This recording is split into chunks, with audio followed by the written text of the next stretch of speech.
So what exactly is Airbnb investing, and how does it differ from traditional real estate investing? You mentioned a lot of the benefits of investing in Airbnbs. What are some things that investors should think about beforehand? What are some of the risks? If you have decided to take that plunge and you decide you want to invest in Airbnb, how do you maximize your profits? There's some strategies that I can recommend to you guys if you want to hear more about this. You've had some success, but tell people some real world examples of other people who have decided to invest in Airbnb and been successful.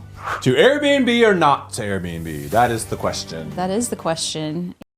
With a little help and a little wealth and a lot of love, that's a life that we live. Suits and scrubs. Hello, friends, and welcome to another episode of Suits and Scrubs, where we talk about a little bit of health, A little bit of wealth. a lot of love. We always lean down. We still do that. We do. Like, we don't have to do that anymore. Now it's just muscle memory. Right? Oh, well, we're still going to do it. So I am one of your hosts, Emily MD, and I am joined by my co-host, Mr. Zachary SVP. What's up? We are in a wealth episode today, so he is the person you want to hear from. So he is. I don't know if they want to hear from me, but you're going to hear from me anyway. He's our finance guy. He has managed over $1 billion to date, has reached his Coast Fire number, and fun fact about him is that he likes to peacock occasionally, and when peacocking, it usually involves some very bedazzled or loud shoes. And so if you're not watching our video podcast, you're missing out because he has got purple glitter shoes on. Yes, I do. And I wore these in Mardi Gras. So I said I'll never wear these again. Wrong. It is that time of year. It is that time of year. You're absolutely right. It actually matches my suit. I have like a nice satin suit. In fact, we're really dressed up right now. I think when you see my glasses, that's when you know I'm math episode today. So if you're not following us on YouTube, we're going to put it on the screen so it's easier to follow. So yeah, I get excited on that episode. So I told him like before we started recording, I was like, this is probably gonna be a longer one because this is what I'm really excited about. Well, thank you for that introduction, Emily. Sorry. Emily is our co-host. She is double board certified in internal and BC medicine. She is exploring functional medicine, which we talked about at the conference last time. We actually might do a full episode on the conference on that. It was really, really fascinating. So fun fact about Emily, a known fact, she had like 4.8, 4.9 ratings on her patients through Atrium Health, who she used to work with. And so yeah, she's a very high satisfaction score as she walked away from traditional medicine. So I thought it was a fun fact. So hopefully you guys do too. Thank you. Thank you for that. We also typically start off by talking about our 30-day challenge.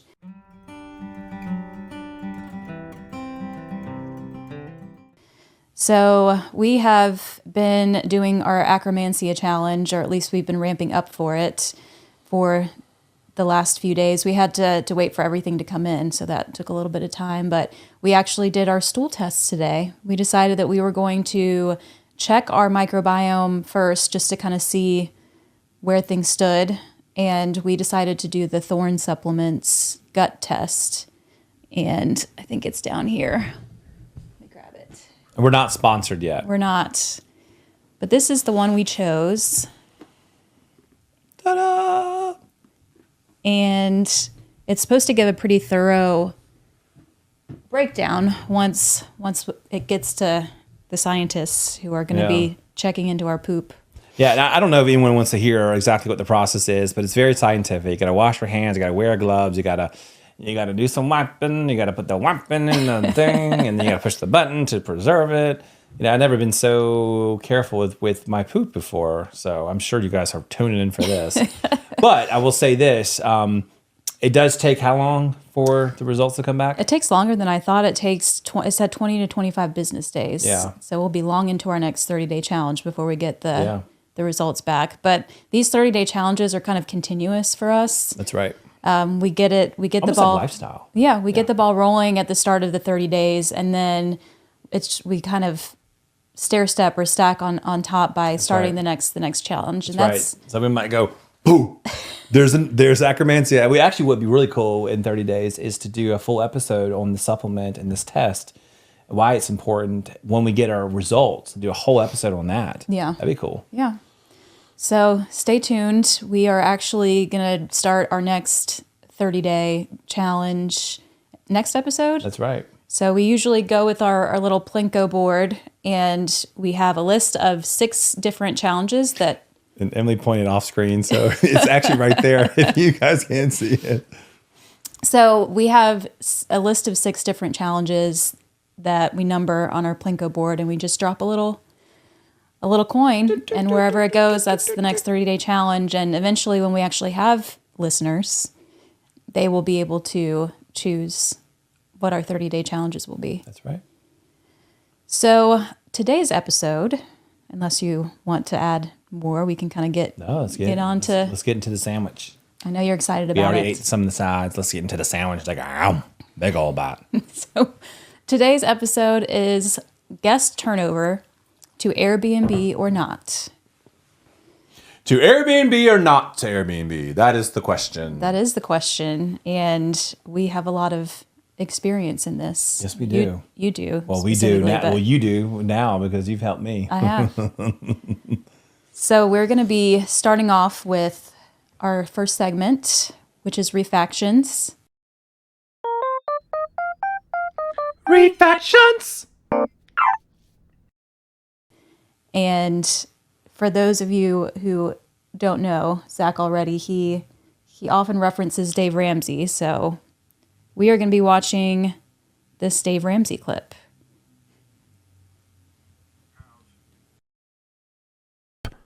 Two problems that all the people that talk about how much money they make with them don't bring up. They have 3 problems that people don't bring up. Problem number 1, there's a ton of hassle, a lot of details, a lot of work involved in getting the people in, getting them out, getting them cleaned, all that kind of stuff. Like probably 25x a normal rental, because you'll have multiple renters in a single month, right? And so you've got maid service, you've got a higher level of maintenance, you've got a lot of work involved in managing and messing with them. Okay, so a lot of hassle. Could I speak to that? I do have family here in Texas that. So that was Dave Ramsey telling us about the hassle of Airbnbs. What'd you say? What'd you say to that? So what I say to that? I've been doing Airbnb almost when it started. I don't know how many years ago that was, and there's a lot of benefits with Airbnb, which I'll get into in just a moment. The hassle that Dave Ramsey's talking about is 100% true.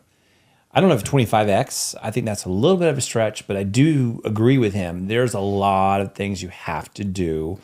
I can go into crazy stories. I have a friend of mine who makes about $120,000 off his Airbnb, 4-bedroom near the center city, which is very profitable, by the way. He had someone leave him 1 star because he didn't have a toaster, and their dad pulled the toast out of the oven and burned his hands because he didn't have a toaster. So my message is for you: what idiot reaches into the oven and grabs toast and burns their hands? And what universe are you in that is a reason to give someone a 1 star, especially when they go above and beyond? Every little detail is just meticulous and acute. I'm sure that's not how he responded in his customer It isn't, service. but that's how we want to respond sometimes. I digress. But no, it is a lot of hassle. There is a lot of work involved. A lot of work involved. And Dave Ramsey goes through three hassles. I can't remember off the top of my head, but I know it's more work. It is more work. Number 2 is the risk and regulatory aspect of it. So a lot of, we talked about this. A lot of countries, a lot of cities are saying we're enough. No more Airbnbs. It's disturbing the neighbors. It's putting a lot of energy on the police force, all of that. So a lot of zoning has been in place where that's not going to be, something, in the future, which is kind of sad if you build a huge Airbnb business in these popular cities and you can no longer. And what's actually is happening right now is a lot of the hotels are increasing their prices because competition, supply and demand. You got to love that capitalism, right? Which we did a full episode on that in the past.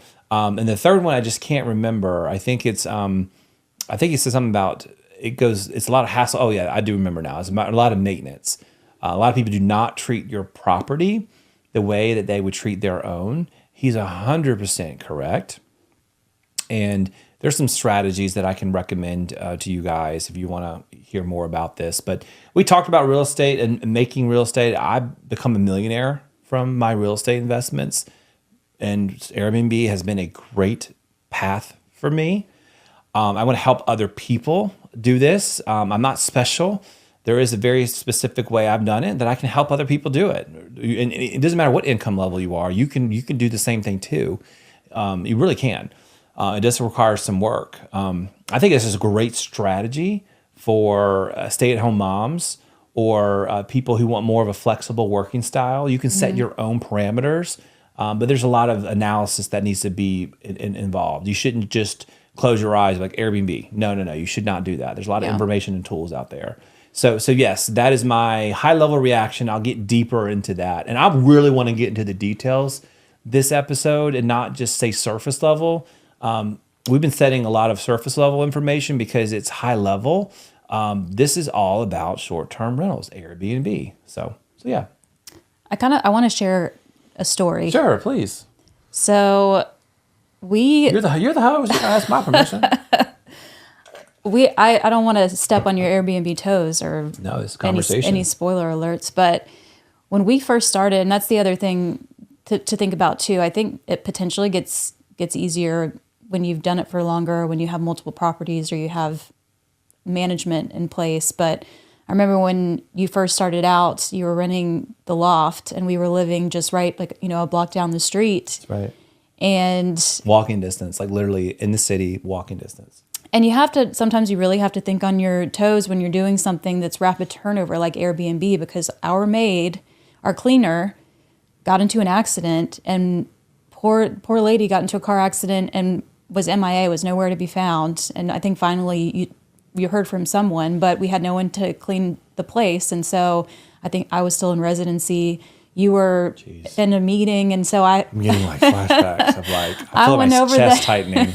I went over there to clean it myself, strip the beds, put the towels and the sheets in the washer, and the couple ended up coming sooner than they were supposed to come, and they checked in, and I was probably like knee deep in cleaning toilets and was a hot mess and just smiled and said, "Welcome to our Airbnb." And for those of you who know me, I'm so socially awkward and an introvert sometimes, and that was so uncomfortable for me.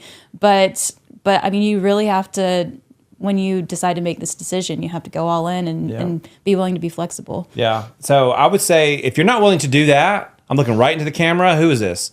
I forgot. Laurie? No. Karen. Laurie, Betty, Karen. We name our moms after our camera. I'm looking at Laurie. Those of you out there, if you're not willing to do that, skip this episode. I'm serious. Skip it. I'm completely honest. I've done it. I worked a long day. There's been the middle of the day where I'm in a conference call and something happens like that. You got to jump onto it. And, I do recommend everyone to manage their Airbnb from front to back. No one's going to manage it like how you are going to manage it, at least for a few months, just so you can get the experience. I almost strongly recommend that to everyone. You may have a super host, you may have this, blah, blah, blah. And I'm going to go into all those nitty gritty details about how many property managers I've been through, my experiences, and what my evolution was. I'm a big believer in tackling a problem more than once. So I started in short term, then I went to midterm. This is not a midterm rental episode. It's more of a short term. I've already explained what these terms are. So listen to our prior episodes. I can get into those details too. But yeah, I really do appreciate you. I forgot Taking a trip down memory lane. Memory lane. It's not easy. How far you've come. How far we've come. And we're such an interesting position, and we're starting to see those rewards now, and it's incredible. It's worth it. Not at the time. It was worth it, though. All right. So let's move on to segment 2. And today's segment 2 is Bumfuzzle Battle.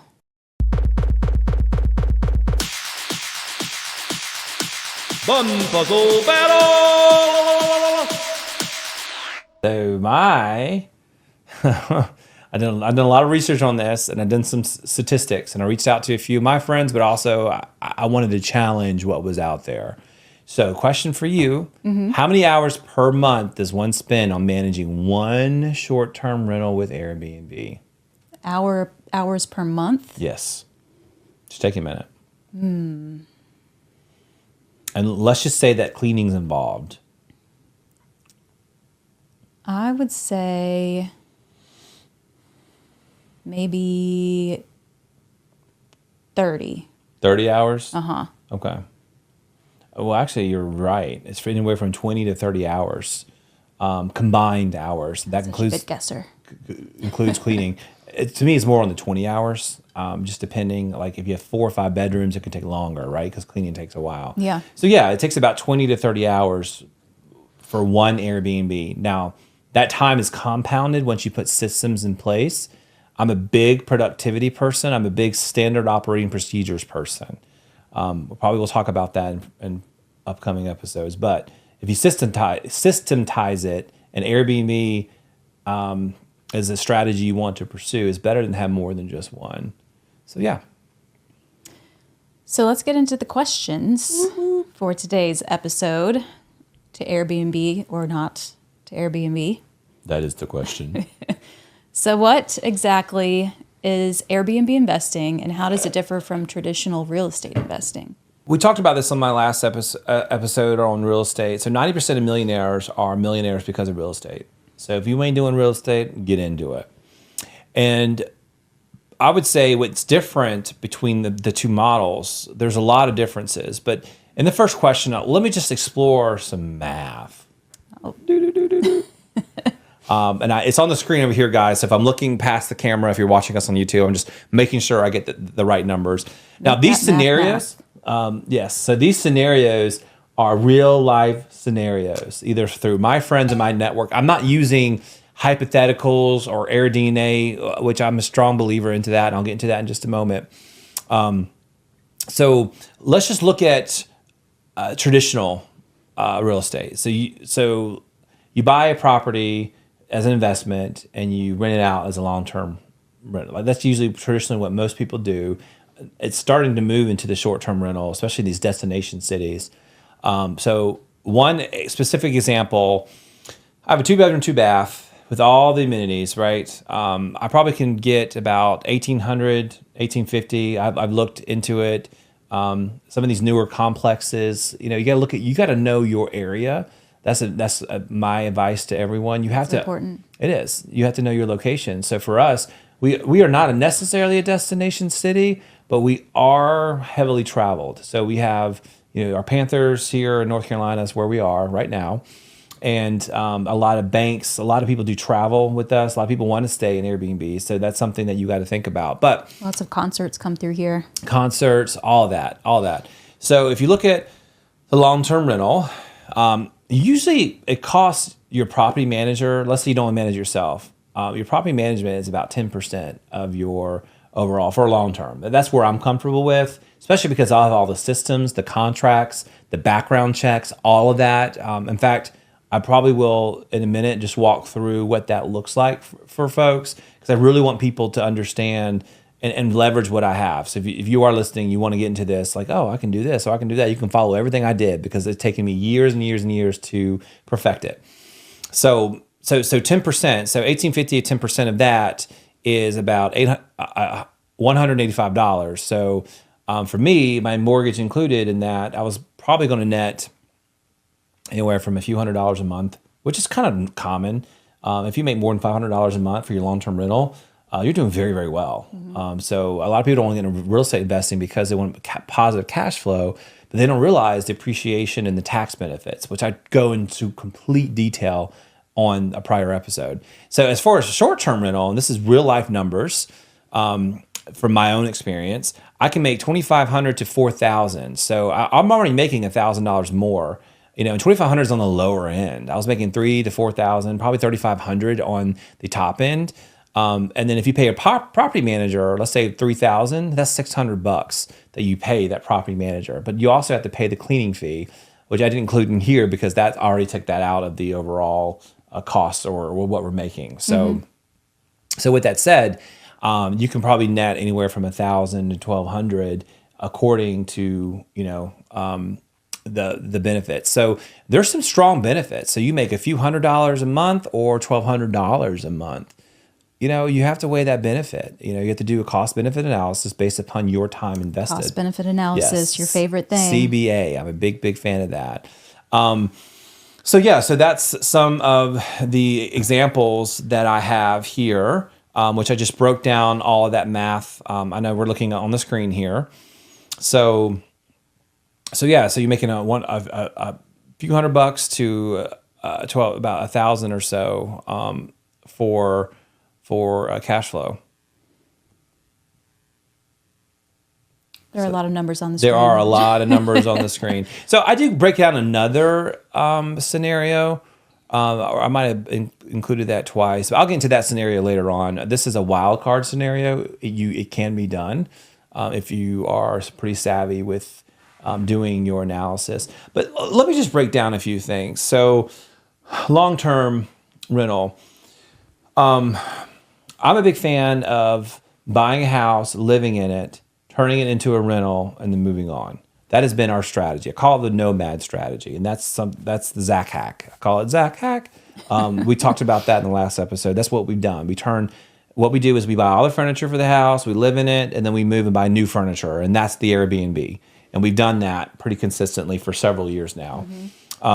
Based upon your risk tolerance, where you are in life, that's a really good strategy. Like right now, I'm not doing it because interest rates are 7%, and it doesn't make sense to do that right now, right? Gives you some time to kind of slowly improve the house that you're living in. Exactly. To bring it up to par to make it an Airbnb. Exactly. To make it a short-term rental. And I talk more about the strategies of that. So let's just focus on long-term.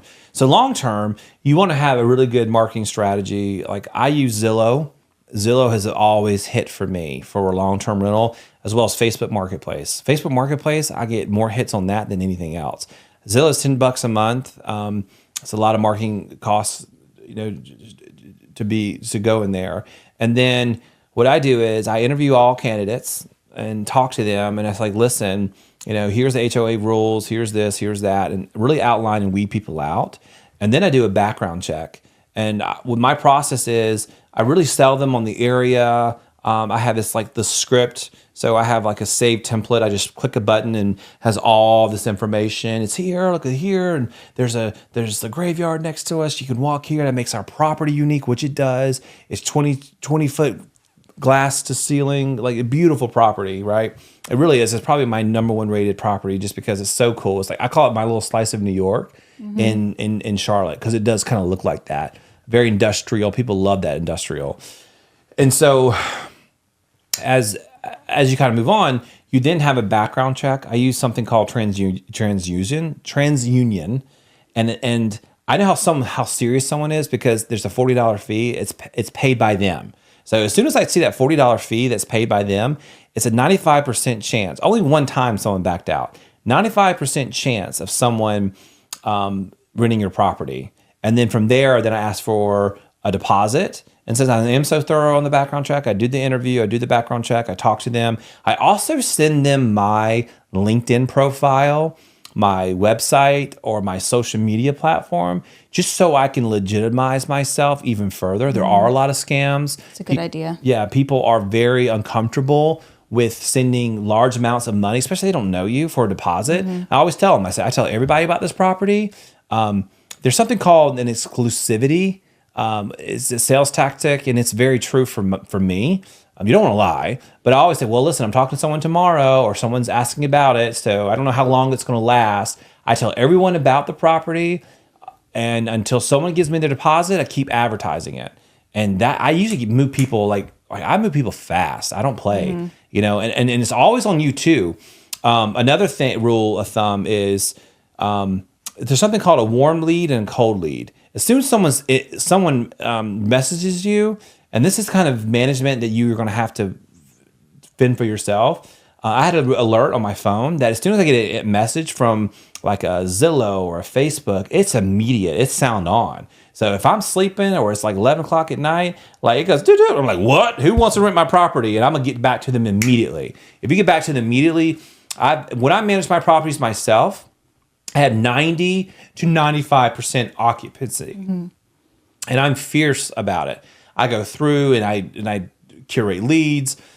And so that's been very, very helpful for me. Like I haven't gotten that same level of success through any other property management, but you have to weigh that risk. Like I'm okay with a 70% occupancy rate, even though if I manage it myself, I know I can get 90, 95%. Like no one's going to manage it as good as you are. You got to just get that in your head, right? But I do think it makes sense. So these are the kind of techniques that I've used all along the way to increase that, to make sure I have some risk optimization there. So that way I mitigate that risk. So that's just some strategies on the long-term rental. And then they sign a contract. I'm a big fan of, you don't have to pay a lawyer. Come on, you don't have to do that. You can go to like legal sites. ChatGPT is your best friend. I'm telling you, I've written so many contracts through ChatGPT. And what I do is I compare. I put different clauses and I'll merge them together. And then over the years, this is what I would do. You got to know your state's law on rental. That's very, very important. Know it backwards and forwards. Again, ChatGPT, you can ask the questions. It will actually guide you. I do it all the time. And, you know, North Carolina is a for renter state, not for a landlord state. So you got to understand squatting rights and all of that. I've been very fortunate where I've not had to evict anyone or go through that process or any squatters. I've not gone through that. And I've been very diligent. And usually I'm at a higher price range. So you don't usually get that at that price range. So like hopefully that's helpful. And then after you do the deposit, you do the walkthrough, you secure the funds before they move, you give them the keys, and then that's it, you know, and that's been the secret of my success. So this little techniques should help people. I think the two biggest ones you may not know is one is legitimize yourself. So people understand exactly. And also, and I even done this before where someone's very uncomfortable, you know, because they've been scammed before. I'll even send them property records. Like, listen, everyone has access to property records. Anyone can look your information up and see who owns the property. Look at my LinkedIn. Look at my property record. It's me. Send me a message on LinkedIn. It's me. So there's a lot of things you can do to make sure that people feel comfortable. And a lot of people rent from me because I was so helpful. Another thing I didn't mention, my bad, was I'm sorry, this is my episode here.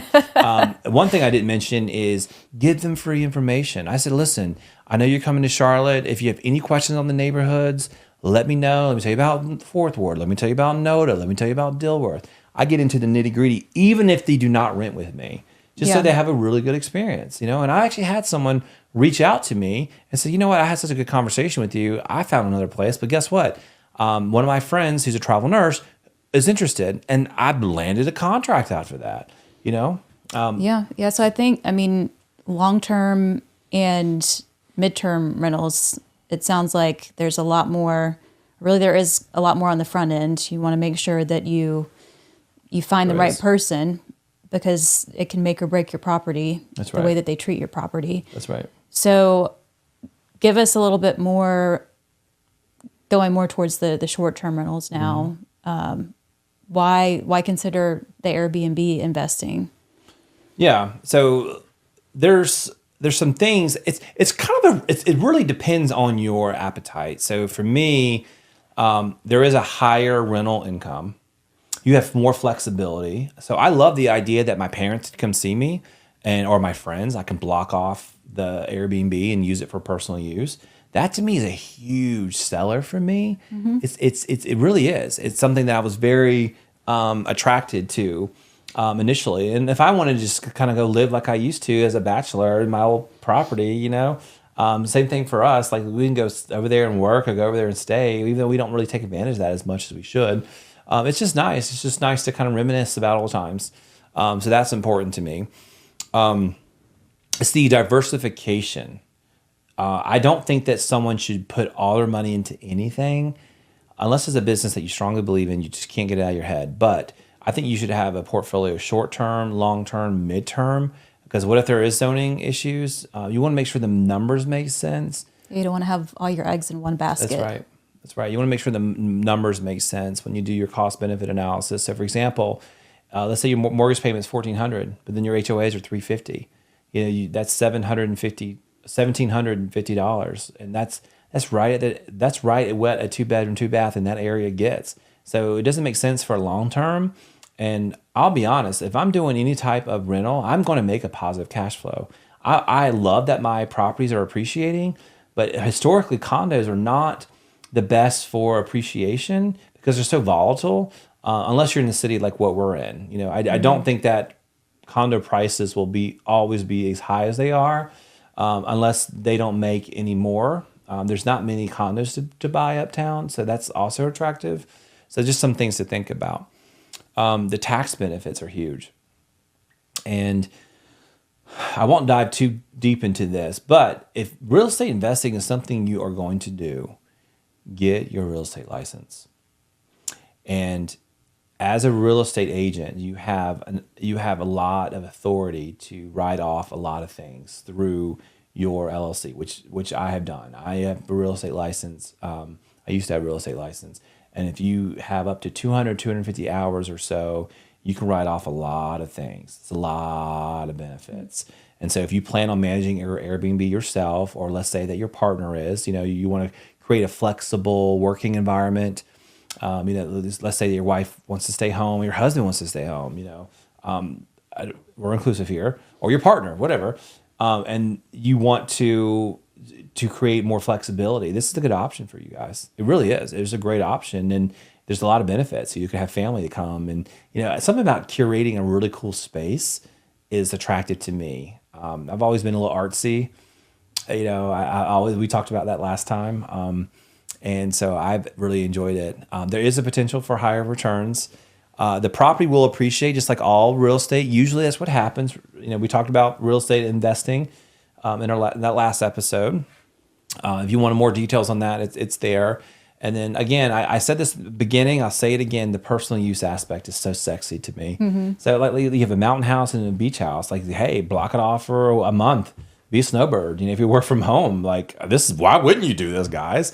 Because I know it's some work. You find a good property manager. There's some work involved, but you can do it where you can make money, and use it for your personal use. And so let's say you don't want to make money. Let's say you lose a few $100 a month. That's fine. I've lost $500 for the past 4 months, because of the competition.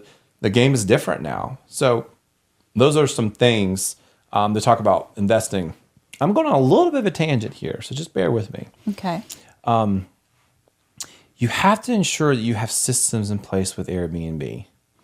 I'm a big fan of Airbnb is a platform. It's a shared economy. That's pretty much what it is. It's like Uber and all that. So it's a marketing platform. It's where people go through. They have systems in place. You're paying for that service, and there's systems in place. So every single thing on that website, when you enter your listing, is an opportunity to market yourself.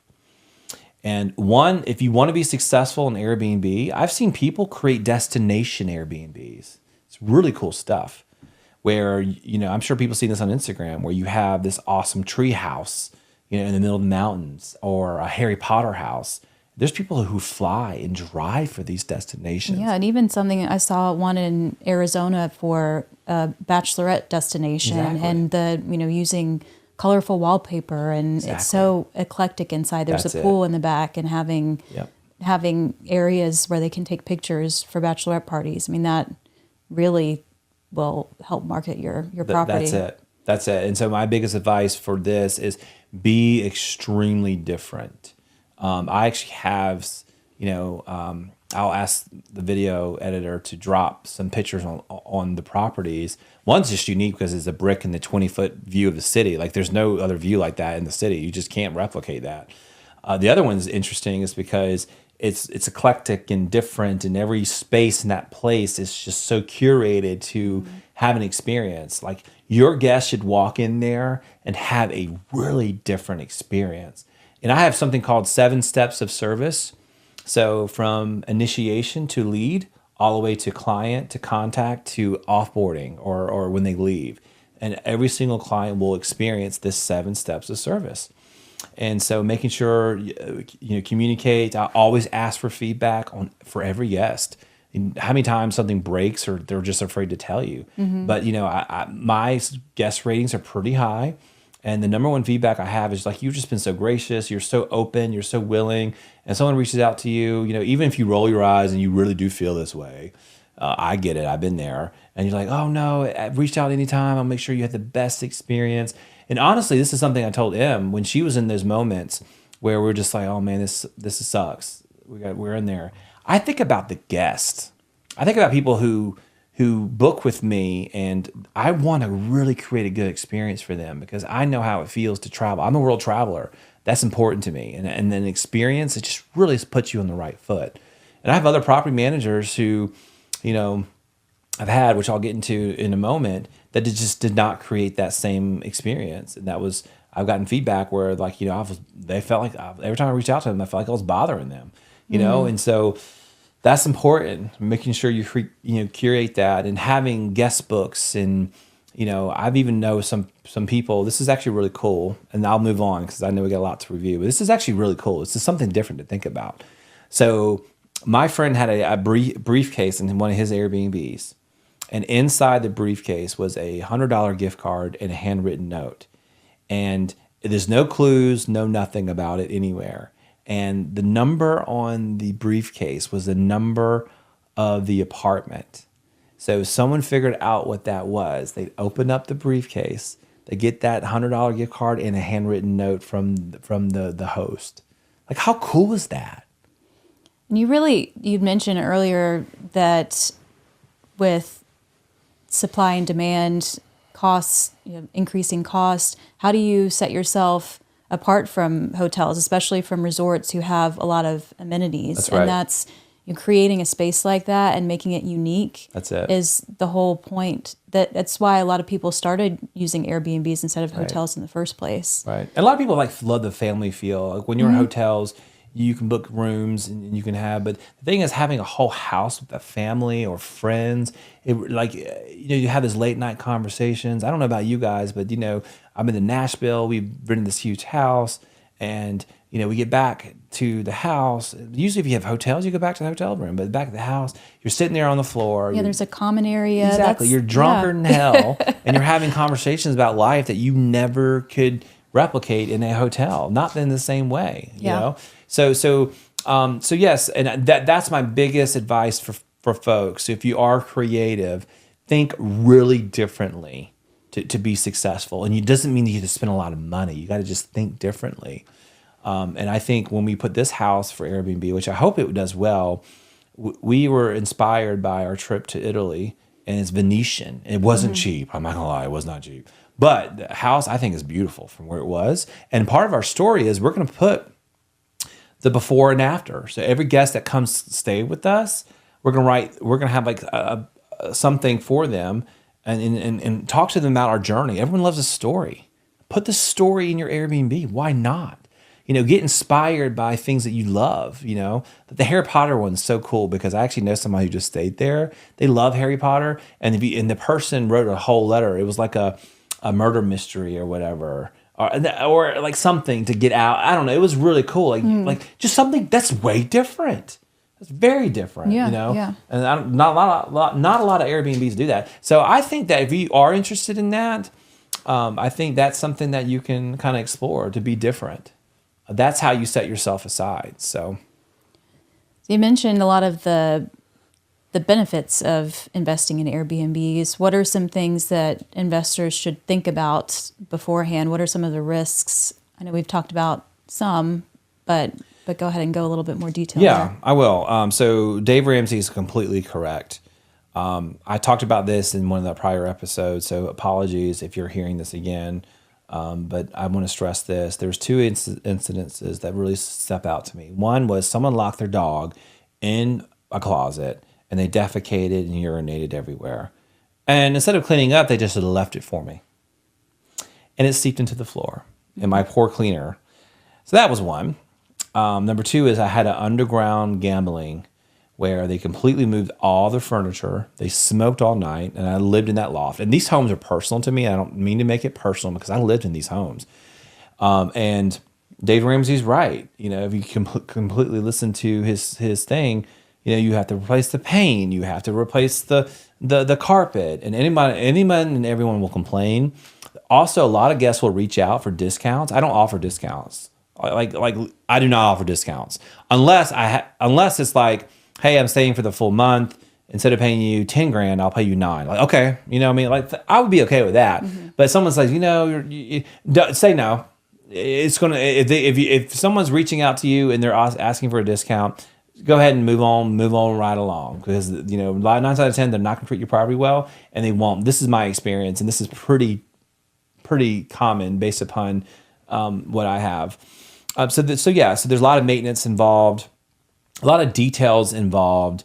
One big pain point for me is when there was construction on Trade Street and the whole entire street was shut down.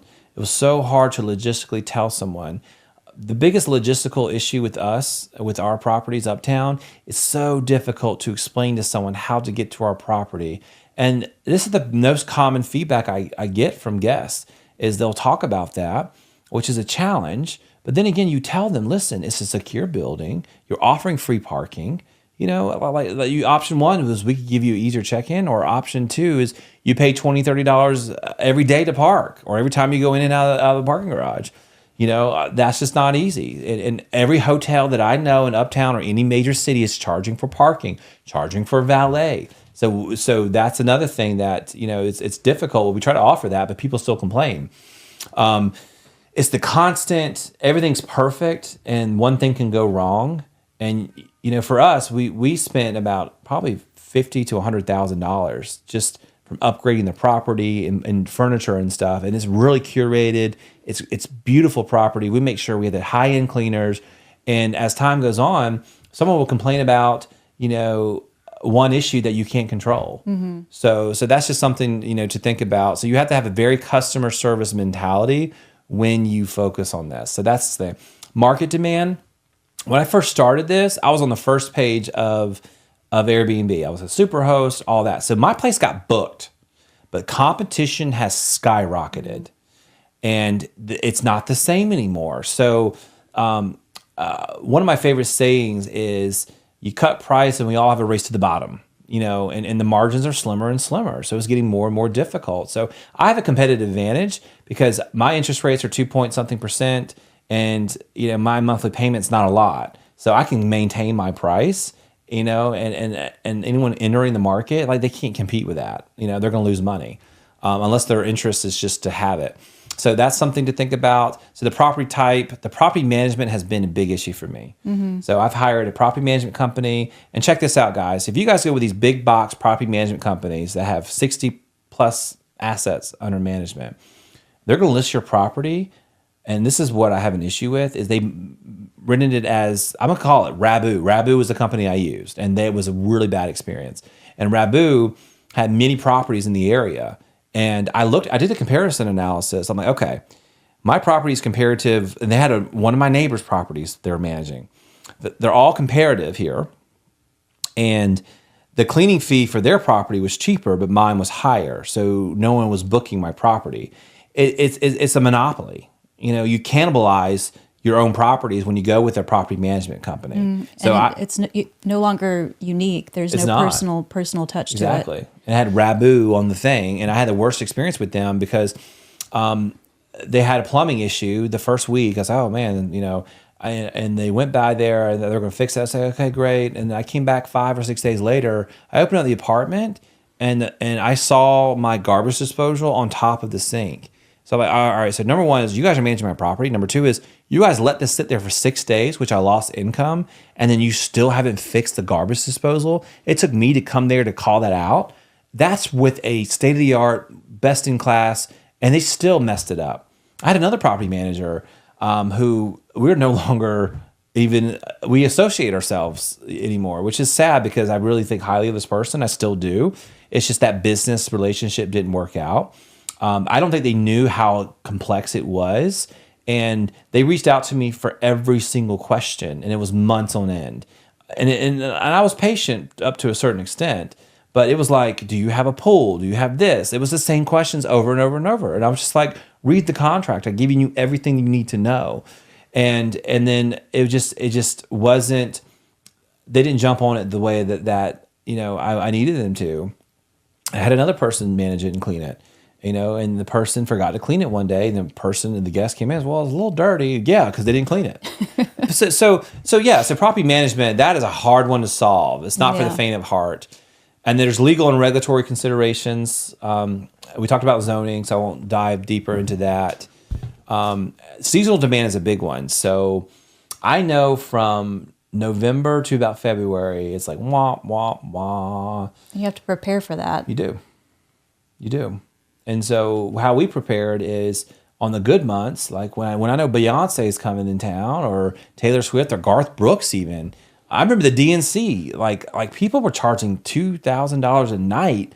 I missed that train because I was just turning it live. But yeah, you make those times, and you have to prepare for that. So I'm in my down season, and there's a lot of property damage liability. I will say this: Airbnb support over the years have gotten better, but every time I reach out to Airbnb support, they're on the guest side, and in my rules, I said no smoking. Someone would smoke, the next person would complain. They'll contact Airbnb. I don't want to stay here. Then they come back to me. It's like, why does your place smell like smoke? I said, well, Airbnb, I contacted you before, told you the guest asked for a $150 fee. They didn't pay. They escalated. Y'all didn't do anything about it. These things happen. And by the way, when you deal with Airbnb support, it's hours sometimes to fix the issues.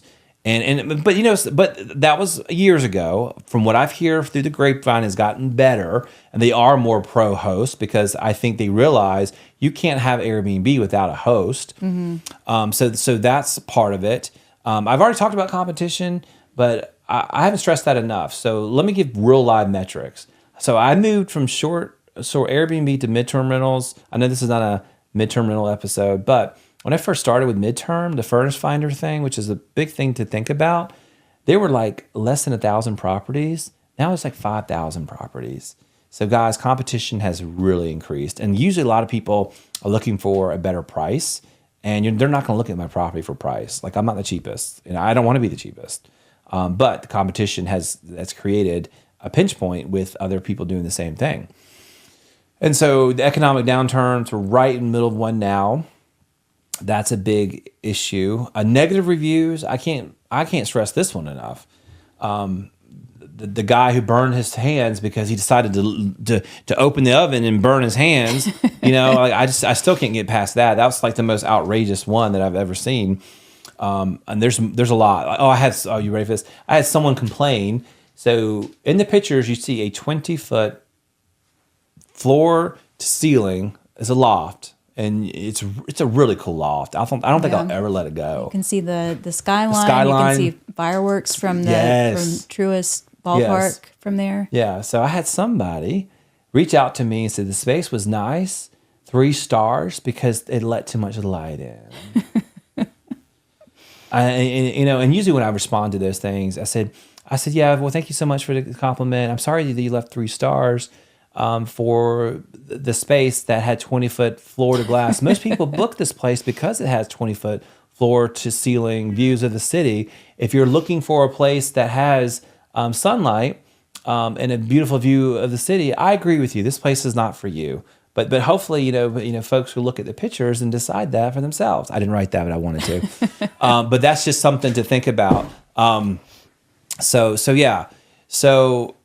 we talked about the negative reviews, and the thing is, like, Airbnb's gotten real smart with it. They're now giving reviews on each individual section, and like our check-in process doesn't score very high. There's just no way around it. And then Airbnb will send you a message. We're going to remove your listing because your check-in process is not good. A lot of people are complaining.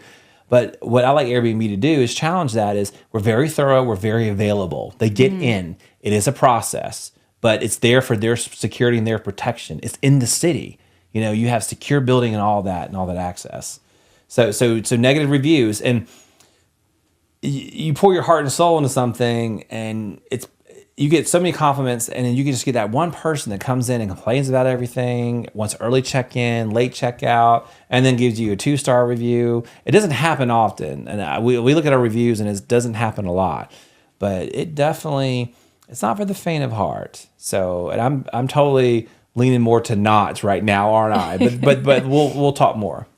So how can you, if you have decided to take that plunge and you decide you want to invest in Airbnb, how do you maximize your profits? Yeah. So AirDNA, look it up. Go to AirDNA and look at what a normal property of that value is in that specific area. And that way you can estimate your specific pricing. That's the biggest one. You shouldn't just go blindly here. In fact, every time we make an investment decision on real estate, it's for the long term, and it's in developing areas. Like this area was perfect. The other 2 areas were also perfect that we invested in. And so that's something that you just have to know the neighborhood. Your real estate agent can also provide that information. Now, sometimes real estate agents are skewed. They're more interested in selling and buying properties. But if you get a good one, and they do exist, they can help you. What I always do is find a line. Here's the developing area where houses are millions of dollars or 500,000 plus, and then here's the line where houses are not so much. I do my own research and find the lines around the properties and do research on is employment increasing? What's the area like? All of that. The area may not be so good now, but in 2 years will it be okay? And that's all you gotta figure that out for yourself. That's a big part of what I've done to maximize that pricing. Really curate the property to be different. If you go and buy a whole bunch of IKEA furniture and all that, and you expect to pay or someone to pay $500 a night or whatever it is on the higher end, that's not realistic, guys. It's not realistic. If you're doing what everyone else is doing, that's not realistic. And if you create a space, a lot of times you'll have return customers. And we do. Yeah. We do. We actually have, this is my rules of success there. If you have guests that want to buy your property, and I it's every month I get someone reaching out to me trying to buy my property. You are doing something right. Mm-hmm. If you're not getting that, get there. That's you can't read that in a book. You can do all the Googling, searching all you want to. You're not going to get that in Google. That truly is good advice. So try to elevate that. And if you don't know how to do that, just find somebody, find a designer, find someone who's creative, but also think differently. Well, let's say you're into Star Wars. You're not the only one that's in Star Wars, Like maybe create a Star Wars room. I'm serious. It doesn't appeal to her. I'm not a Star Wars person, but hey, I'll be like, dang, this is cool, Another thing is people want to do something different. People are tired of doing the same bachelor party or same birthday destination or same anniversary destination. If you can make it unique and special, that attracts a lot of people. It does. And that's really, really important. So the property amenities is something to think about. So when we list this property, we'll talk about all the amenities here, but there's great amenities. You can walk to Noda. You can there's a park right here. A lot of people don't know this. Take pictures of that. Take them on a journey. People like storytelling, but people like going on adventures. Take them on an adventure. I'm a big fan of creating YouTube videos where you do a check-in process or showing a quick demo, like how to set in. These are things that just really set you aside. Think differently. So target marketing. So we talked about this already. So if you're a Star Wars fan or right now we have it's probably my size, taller, a 7-foot massive mirror in the kitchen. And when I was thinking about getting that, I got it from my grandmother. It's an awesome picture. It's awesome. Beautiful, yeah. It really is. And then I was asking around, and my house manager was like, you know what, that'd be great for bachelorette parties. I'm like, you're right. And in one of my Airbnbs, I have a chalk wall. So instead of signing the guest book, sign the chalk wall. Like that's different. That's what I'm talking about, being different. Also, I've seen where people have a hashtag or an Instagram, and if they take a picture in front like a neon sign and they do their hashtag and they post it on their Instagram and it tags that business, then anyone who uses that, whether it's a friend, they get 10% off, or if they're reoccurring, they get 10% off. That's different. It's like I can go on and on. I'm just trying to give you some examples. Efficient operations. I talk about templates. I talk about the background process, but this is for short-term rental. Make sure you have every single thing in there. When you first start at Airbnb, you want to really slowly get into it and then make tweaks along the way. Like my house manager and I, we talk about how to improve every single month. Every year we talk about like how we're going to do things differently. Should we list them VRBO? Should we do this? Should we do that? You always want to continuously improve. So that's important. And that for long-term planning, you want to make sure you may have information that most people may not have. Let's say that I look at the Panthers schedule, all the home games, jack those prices up. Yes, Airbnb does a good job on smart pricing, but that's not always. Go to the convention center, look at what major concerts, but maybe you know something someone else doesn't know. For example, there was just a major paintball tournament here, and our property got booked months in advance, and I kicked myself because most of the time it was like $500,000 a night, and we were charging like $150, $200. We missed out on the opportunity. Like those things do happen, so you really need to stay ahead of that. That kind of stuff is kind of fun for me. So I think that would be fun for other people trying to maximize. But those are things that you can do to maximize your. And then another thing I did not mention. This is a trick of the trade. I have a picker. So I bought one table from someone who I absolutely loved. It was refinished, painted, and it was nice. This man is 70 years old. Brian, shout out. You told me you're watching, so shout out to you. I told you I was going to mention you. And he has done all my furniture shopping. And he'll get furniture and just refurbish it. And like, for example, there is a mirror in one of the 2-bedroom, 2-bath uptown. That's a 113-year-old mirror. And it's painted and it's awesome, and we have a lot of that furniture. We have furniture in this house that was a buffet that we repurposed the mirrors for his and hers. And then I had talked to a lady who was going to buy my property, and she told me just like the design ideas. It's just it's loud, it's different, but it came in there with that expectation of that experience. That's how I think I've been so successful. Is that it's based upon the experience and being very, very different from, this one or that one. It's very different. Well, you've had some success, but tell people kind of some real world examples of other people who have decided to invest in Airbnb and been successful. Yeah. So this is, I'm wearing glasses. I haven't done a lot of math. I told you I was doing math. So let's do another math. So let's go through an extreme wild card example. And this is what I predict for this house. I hope, fingers crossed. So, analysis number 3. Let's say that your monthly rental is $2,200 or $2,500. Let's just say $2,200. Let's say your mortgage expense is $1,400. Let's say you're like us. You got in really, really early and you've done very, very well. So that means you'll make about $800 per month. Remember I said earlier, long-term rentals, if you make more than $500, you're doing very, very well.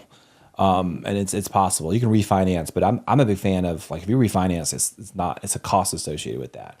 So you're making $800 cash flow. I mean, that's sexy, right? Mm-hmm. For just not doing much. Now, yes, you can get into the HVAC and the maintenance issues, and I've been through all that. That's why you always have reserves to cover that. But let's talk about a short-term rental cash flow on this bad boy. Are you getting excited? My pants are getting tight on this Probably one. Not as excited as you are. Well, but if our house does this, would you not be getting excited? Uh-huh. Of course. Where's your lady boner? Give us some math. All right, so here's the math. So here's the same property, guys. Check this out. This is a real life example. This property is making $10,000 to $15,000 per month. Now, when I say this property was unique and every little area was designed and uniquely crafted and a lot of energy went into it, it's a beautiful home. Their monthly mortgage is $1,400. Their utilities is $300. So look at that. That means their cash flow. Let's go on the lower end. Let's say you're making $10,000 a month. So 10,000 minus 1,700, they're making $8,300 a month. And they were doing this. Now, they decided to property manage and clean it, but let's just say that you don't want to do that. So property management and cleaning, let's say it was $2,800. That's on the higher end. I was charging like $200 per clean. And then, I do 20% for the property management. They're still making $5,500 a month from this property. Now, that is what I predict this property will make. And we poured hours into this house. And we're not done. Like when we have this property set up, like I want to do a mural on the fence. I want to have a name for this property. That's another thing I do, guys, is a lot of the Airbnb listings are 2-bedroom, 2-bath uptown or beautiful, blah, blah, blah. I just name it something. Like one uptown is called Carrie Bradshaw. It's Carrie Bradshaw because you're living in the city. You can walk and maybe that's my generation. Maybe that's, and let me tell you all this, that name, it sticks with people. It makes it stand out. Now the other one is the Modern Loft. I did name it that, but it didn't need to change it. So that math is definitely mathing. So for $5,500, like that could be your entire living expenses. We could live for free if this house does what we predict. And it does take, and we have a really good property manager now. Shout out to Claire if you're listening. We love you, Claire. We love you, Claire. And like I plan on doing all kind of things with this house. Like, we have bath salts, and I really want an experience with this house. So that way, when we demand a certain price point with the house, like lavender towel, I really want an experience here. So and so there's a lot of meat on the bone for both of us to make some money. So so that was probably the most exciting part of the episode. But these guys, remember we said this, and Susan Scruggs, we are practitioners. This isn't just numbers out the air. This is real life examples. We're doing it. Or we know someone doing it, so that's why I bought this house. So, okay. What's your call to action for our listeners? Call to action. So you definitely want to do your market research. So if you're in a town in, let's say, Alabama, and that's a small little town and there's no traction, you probably shouldn't do an Airbnb. You probably shouldn't. Property selection is major. I gave some advice on that already. So making sure that you pick a property. Also, you want to do scenarios and how much your mortgage payment's going to be, what your down payment's going to be. Is a property going to appreciate? Single family homes are very attractive. There's some very hot spots near us, like in the mountains and the beach. We're like 3 hours from either one. We've already identified areas that we're going to buy properties in for the future. So if we continue to work from home, we're just going to work, like have a house in the mountains, have a house at the beach. Like, yeah, why not? Instead of doing our Roth IRA, we're just going to buy our property out of that instead. Why not? So that's important. Pricing strategy, making sure you get the right price points. So if you're too high, maybe you're okay with that. I'm a big fan of setting prices high if that's your shtick. That's not the only way you can do it. Let's say that you have like a $900 mortgage and you're in this like Charlotte or a popular city across America, and you want to put IKEA furniture in there because you don't give a F if someone ruins your furniture, and you just want to be a high volume business. You can do that. That is a strategy. Not my strategy, but it's a strategy. The guest experience, we talked a lot about that, making sure from front to back, be different from people. Legal and regulatory compliance, that's not something you can control. But one thing I will say is this: if your house can rent out and cover your expenses and maybe make $400 or $500 as a long-term rental, then it's going to be a good short-term rental. So in this property, like if all else fails, and we spent a lot of money on furniture here, because Venetian style is not cheap. So we'll see if that pays off. Keep listening to us. We'll tell you, hopefully in less than 3 to 6 months, we'll let you know. Property management is a hurdle. It can be solved for. and you want someone motivated and interested, I like finding someone who wants to break into the game to learn, because they're going to do better. You know, some people get tired. Property management is not for the faint of heart. Like, I was tired doing it myself. Always continuously improve and make sure that you mitigate your risk management. You know, yeah. And then, another thing I want to add as a tidbit, I if I would do this full time, this is exactly what I would do. But all the furniture I was telling you guys, the 113-year-old mirror, everything else, I was going to actually put price tags on these items, so when people stay and they love. I mean, I actually have sold furniture to guests before. Some have bought, most have broken things, so that's one thing. But that's a different business model too, and you know, you make sure you always have a recurring. Now, there's some things to think about there. Maybe you have to resnap photos or put a disclaimer and say, "Hey, this mirror's not here anymore." But I'm sure people are not staying for the mirror, but they could be. You never know. But that's another thing to think about. So I think I know your answer to the question, but to Airbnb or not? I think it depends. I think No wishy-washy answer here. If you look at regulation, you look at compliance, you look at interest rates, look at competition, I think not. Really? Which is surprising. Yes, I think not. But for our situation, in our location, for this house specifically, I say yes. So it depends. Yes, it does. It definitely does depend. Well, I know that we put a lot of work into our Airbnbs, a lot of blood, sweat, and tears. That's right. And probably even more so into this house, because it was a project that we were doing together, and gosh, every single room, every piece of furniture, down to the curtains, it was a labor of love. And I really think that if you're going to do an Airbnb, it should be that way. That's right. Having that in mind, because you want everyone to have an experience. And so yeah, and we make a good team too. I think you know, what I did was, I'm a big, you know, you pick your color wheel, right? And we have a very specific color wheel. I don't do it per room, but you know, for Harry Bradshaw, it was 5 or 6 colors. They're allowed, but it was all came back to those color wheels. I did the same thing for this house. You know, it's a very specific color wheel. And then you pick a theme. You want eclectic. You want razzle dazzle. You want modern industrial. You want farmhouse. You want Venetian. You want French country. You know, that's how you build the experience and put them together.